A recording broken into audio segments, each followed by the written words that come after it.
untuk menjadi keyakinan kelas yang jumlahnya ada 7, kita akan coba menggabungkan beberapa menjadi sebuah keyakinan kelas yang bersifat umum, yang mungkin kesepakatan kelas yang jumlahnya ada 3, ada 2 atau mungkin lebih, itu bisa kita jadikan satu. Contoh, memakai seragam yang rapi, melaksanakan tugas piket 10 menit sebelum pelajaran dimulai, siswa sudah siap berada di kelas. Itu kira-kira apa ya? Budaya disiplin. Budaya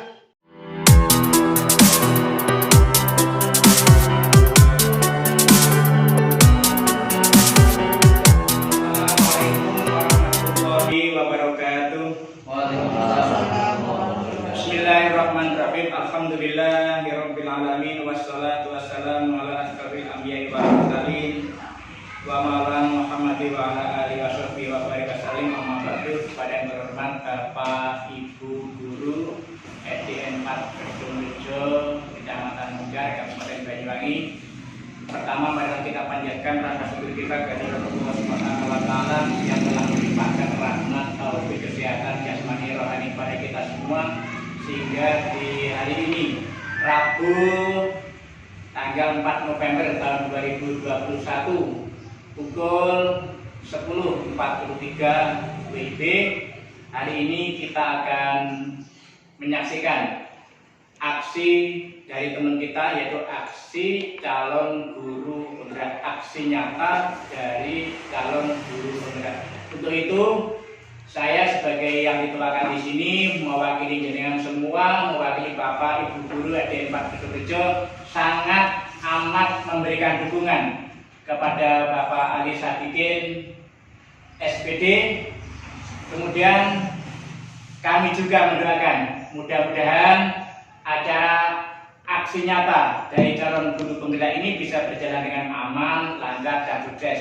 Tadi Pali teman-teman pesan ke saya, mohon nanti setelah huruf C-nya itu hilang menjadi guru penggerak bisa mengaplikasikan di sekolah, terutama di intern sekolah dulu, kemudian nanti juga bisa menerapkan, kemudian membagikan pengalamannya di lembaga-lembaga yang lain, khususnya di Gugus Kedungrejo, juga bila perlu nanti di Kecamatan Munggar. Untuk itu sekali lagi saya berharap Pak Ali, mohon ini dikerjakan dengan baik, dilaksanakan baik, penuh ikhlas, rasa tanggung jawab.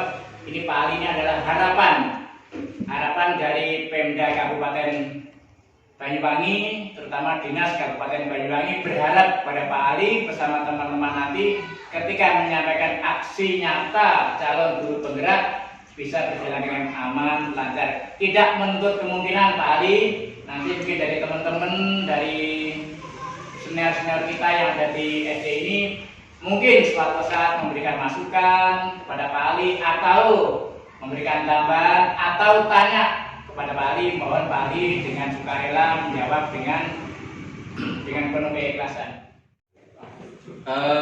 Terima kasih Bapak Kepala Sekolah yang sudah memfasilitasi. Assalamualaikum warahmatullahi wabarakatuh. Baik, Bapak dan Ibu guru SD Negeri 4 Kedungrejo, hari ini adalah momentum kita sebagai seorang calon guru penggerak diberikan kesempatan oleh dalam pendidikan guru penggerak ini untuk melakukan aksi nyata. Kebetulan kami saat ini sudah sampai pada modul kedua, dan modul 1 yang sudah kami lalui ini ada aksi nyata yang harus kami diseminasi, kami bagikan kepada teman-teman di lembaga. Seperti yang disampaikan oleh Bapak Kepala Sekolah tadi, minimal di lembaga itu mengetahui program dari guru penggerak. Untuk pendidikan guru penggerak sendiri, kami melakukan kegiatan baik itu di LMS secara daring maupun secara luring yang dikunjungi oleh pengajar praktik yang setiap bulan datang kemari. Selain itu, kami juga harus mengikuti lokakarya sebanyak 10 kali, dari lokakarya ke-0 sampai dengan lokakarya ke-9. Dan hari Minggu besok sampai pada sesi lokakarya ketiga, yang mana calon guru penggerak didampingi oleh kepala sekolah beserta pengawas dari dinas setempat. Nah, untuk aksi nyata di kesempatan kali ini terkait dengan modul 1 yang sudah kami lalui beberapa bulan yang lalu, yakni adanya budaya positif.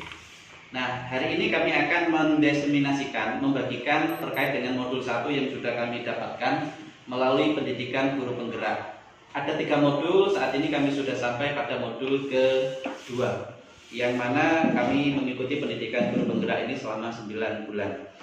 Untuk budaya positif sendiri, di sini ada subbab, ada 5 subbab. Nah, yang pertama adalah perubahan paradigma yang disampaikan oleh Dr. William Glasser dalam teori kontrol.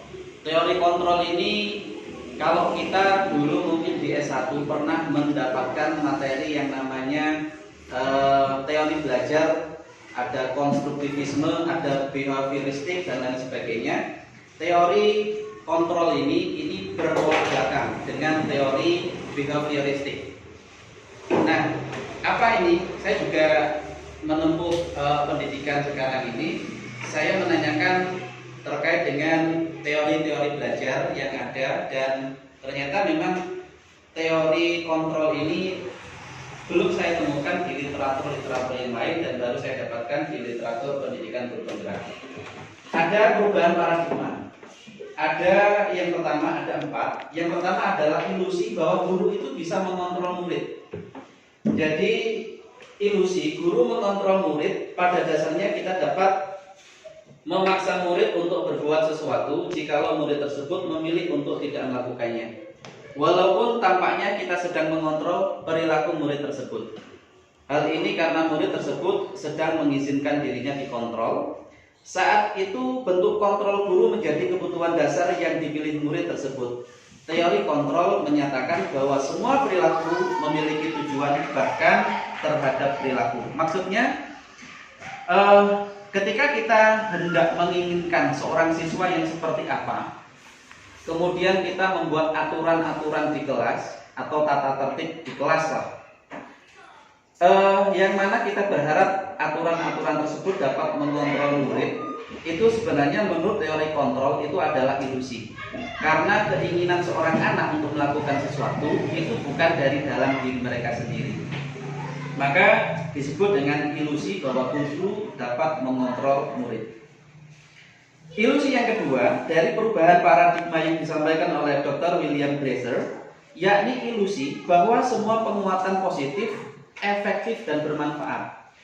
Jadi misalkan kita memberikan reward dalam bentuk hadiah mungkin, dan itu tujuannya adalah memberikan efek yang bermanfaat dan positif. Ternyata menurut teori kontrol itu adalah ilusi, bahwa ketika anak diberikan hadiah untuk memotivasi dia terus berbuat baik, kemudian memancing siswa yang lain itu juga berbuat baik atau mengikuti jejak langkah dia, menurut teorinya Dr. William Glasser itu adalah sebuah ilusi.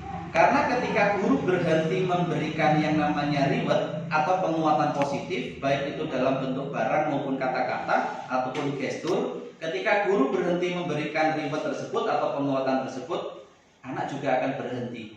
Karena motivasi dia melakukan hal kebaikan tidak dari dalam diri siswa mereka sendiri, tapi mereka mendapatkan atau melakukan sesuatu karena ada penguatan positif. Kemudian ilusi yang ketiga yang disampaikan oleh Dr. William Glasser adalah ilusi bahwa kritik dan membuat orang merasa bersalah dapat menguatkan karakter. Nah, ini yang mungkin sering kita lakukan kalau ada anak yang menjadi troublemaker misalkan, menjadi sumber permasalahan di sebuah kelas. Kita kritik dia, kita menggunakan bahasa-bahasa yang kasar atau mungkin bahasa kita halus tapi mengena, harapannya dia dapat merubah karakter. Ternyata menurut Dr. William Glasser dalam teori kontrol itu adalah salah. Jadi apa yang kita sampaikan, memberikan kritik agar dia merasa bersalah atau dengan kata-kata, walaupun dengan kata-kata yang halus, tetapi tujuannya adalah agar menyadarkan dia, itu pun juga menurut Dr. William Glasser adalah sebuah ilusi dan itu tidak benar. Berarti ketika kita mengatakan hal-hal yang kritik kepada anak dalam membentuk disiplin atau budaya positif, itu tidak bisa dilakukan.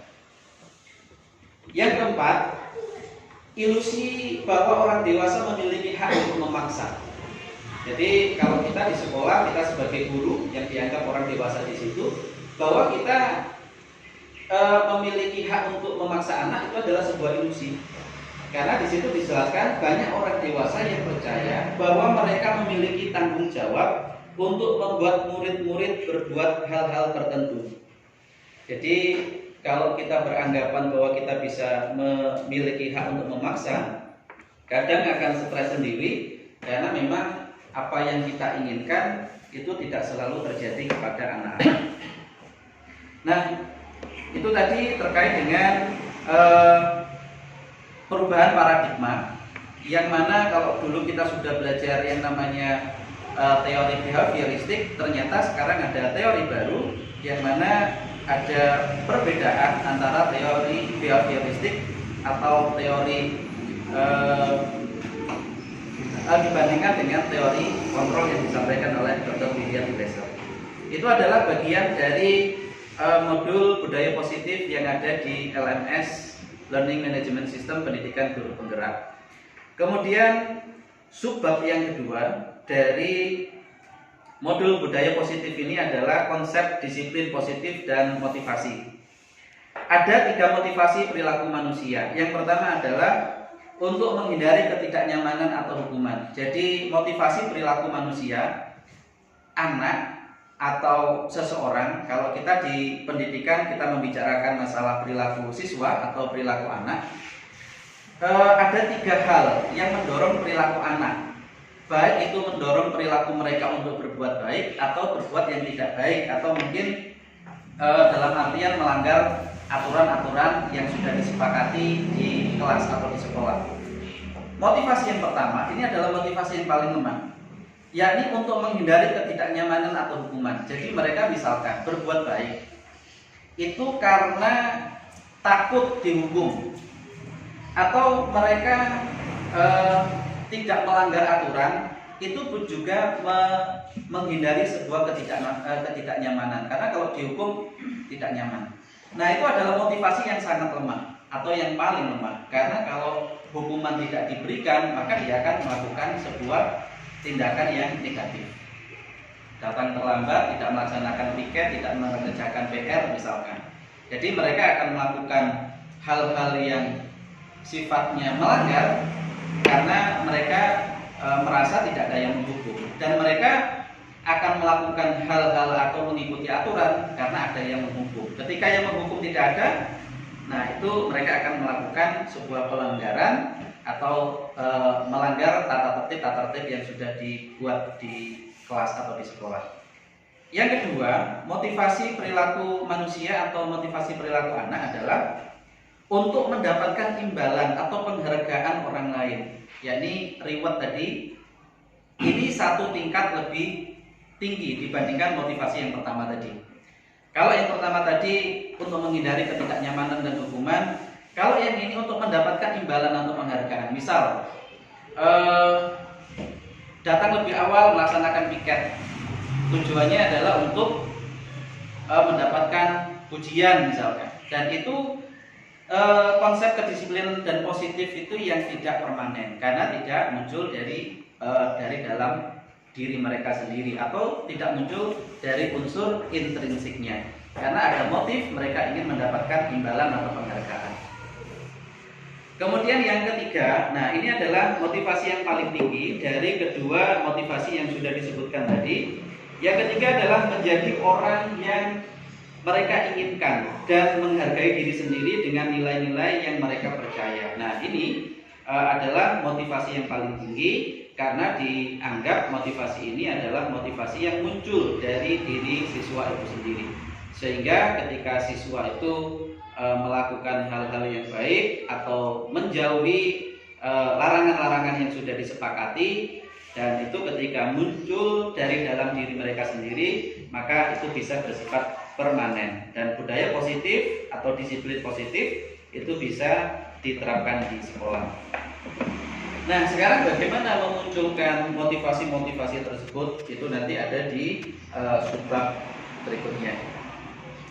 Kemudian di modul pendidikan guru penggerak ini kita mempelajari yang namanya keyakinan kelas. Keyakinan kelas ini ada di modul 1. Tetapi sebelum ini kami sudah mempelajari tentang yang namanya kesepakatan kelas. Jadi di dalam pendidikan guru penggerak, di dalam kelas antara guru dan siswa itu tidak membentuk yang namanya tata tertib, tetapi yang dibuat adalah kesepakatan kelas. Jadi sebuah aturan itu tidak dibentuk oleh guru, tetapi bersama-sama antara guru dengan murid. Misal, apa yang boleh dilakukan, apa yang tidak boleh dilakukan. Misalkan apa yang harus dilakukan oleh murid, datang tepat waktu, itu datang dari murid itu sendiri, tidak dari satu pihak, dari guru saja. Sehingga ketika anak-anak lupa terkait dengan kesepakatan yang sudah mereka buat, guru tinggal mengingatkan kembali, apa kesepakatan yang sudah kamu buat, apakah kamu melanggar kesepakatan tersebut atau tidak. Nah, di atas kesepakatan kelas itu ada keyakinan kelas. Kalau misalkan di kesepakatan kelas kita membuat yang namanya aturan dilarang, misal di dalam keyakinan kelas kata dilarang itu dirubah, narasi-narasinya itu dirubah. Misal dilarang membuang sampah sembarangan, itu merupakan tata tertib atau larangan. Kalau dalam keyakinan kelas narasinya dirubah menjadi menghargai lingkungan misalkan, atau menjaga kebersihan lingkungan, sehingga membuang sampah itu sudah masuk dalam keyakinan kelas yang bersifat umum. Kalau aturan atau kesepakatan kelas itu bersifat khusus, dilarang membuang sampah sembarangan, itu khusus. Tetapi kalau keyakinan kelas itu bersifat umum, menjaga lingkungan sekolah. Berarti tidak hanya membuang sampah sembarangan, misalkan merusak tanaman yang ada, kemudian mencoret-coret tembok, bangku, dan lain sebagainya. Nah, itu bersifat lebih umum. Jadi harapan dari pendidikan guru penggerak ini melalui modul 1 itu bisa menerapkan yang namanya budaya positif dengan membentuk yang namanya kesepakatan kelas. Dari kesepakatan kelas kemudian diubah menjadi yang namanya keyakinan kelas, sehingga aturan-aturan yang ada itu tidak dari satu pihak guru saja, tetapi juga dari siswa. Nah, kemudian apa sih alasannya? Setiap tindakan atau perilaku yang kita lakukan di dalam kelas dapat menentukan terciptanya sebuah lingkungan yang positif. Perilaku warga kelas tersebut menjadi sebuah kebiasaan yang akhirnya membentuk sebuah budaya positif. Jadi kebiasaan yang rutin dilakukan, kalau itu kebiasaan-kebiasaan yang positif, yang namanya kebiasaan jika sering dilakukan atau secara kontinu dilakukan, maka akan menjadi yang namanya sebuah budaya atau menjadi sebuah yang namanya karakter. Kalau kebiasaan yang dilakukan baik, maka karakter yang akan terjadi adalah karakter yang baik, dan budaya positif akan tercipta melalui keyakinan kelas yang sudah dibuat. Nah, kalau pertanyaannya, mengapa keyakinan kelas kok bukan peraturan kelas yang dibuat? Pertanyaan berikut adalah mengapa kita memiliki peraturan tentang penggunaan helm saat mengendarai kendaraan roda 2 atau motor? Kemungkinan jawaban Anda adalah untuk keselamatan. Pertanyaan berikut adalah mengapa kita memilih peraturan tentang penggunaan masker dan mencuci tangan setiap saat? Mungkin jawaban Anda adalah untuk kesehatan dan keselamatan. Jadi bisa digambarkan bahwa keyakinan kelas itu kata yang digunakan bersifat umum. Misal kita memakai masker, wajib memakai masker misalkan. Siswa wajib menjaga jarak. Kalau kita narasikan yang lebih umum, maka bisa dinarasikan untuk kesehatan dan keselamatan. Pakai masker untuk keselamatan bersama, menjaga jarak untuk keselamatan bersama. Jadi lebih bersifat umum. Nah, itu keyakinan kelas. Nah, nanti mungkin di dalam kelas masing-masing bisa dibuatkan keyakinan kelas, kemudian awalnya dibuatkan yang namanya kesepakatan kelas antara siswa dan guru, semua sepakat apa yang boleh dilakukan, apa yang tidak boleh dilakukan. Kemudian naik menjadi keyakinan kelas, dibuat menjadi lebih umum lagi. Nah, itu terkait dengan keyakinan kelas, bagian dari membentuk budaya positif di lingkungan kelas dan lingkungan sekolah. Baik, Bapak dan Ibu, terima kasih. Demikian modul dari budaya positif pendidikan guru penggerak, dan mudah-mudahan nanti ada kesempatan lain untuk berbagi aksi nyata terkait dengan pendidikan guru penggerak yang saya ikuti, sehingga Bapak dan Ibu juga bisa menerima materi terkait dengan pendidikan guru penggerak yang akan diberikan kepada teman-teman yang lain. Terima kasih Bapak dan Ibu semuanya. Sekilas terkait dengan aksi nyata dari pendidikan guru penggerak. Kali ini kami memaparkan terkait dengan modul 1 budaya positif. Kurang lebihnya mohon maaf. Saya akhiri. Assalamualaikum warahmatullahi wabarakatuh. Waalaikumsalam.